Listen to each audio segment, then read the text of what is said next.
Well, if you're watching this video, that means that you did everything that you're supposed to do.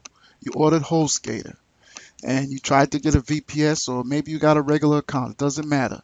But for some reason, your zip sender's not loading. Well, I'm going to show you how to fix that. And it's really simple to do.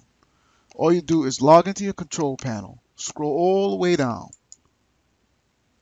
You're going to come to a folder that says PHP configuration, and you just click on that.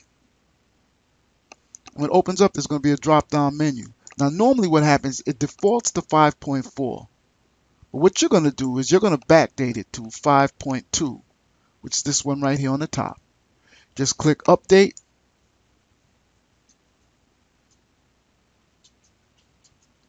and you're done. Simple as that. Takes maybe less than 30 seconds, and your zip sender should load. It should work perfectly with that after that, okay? So I hope this video has been valuable. This is all for now. It's Charles Peterson signing out, and I hope to see you on the next video. Bye-bye for now.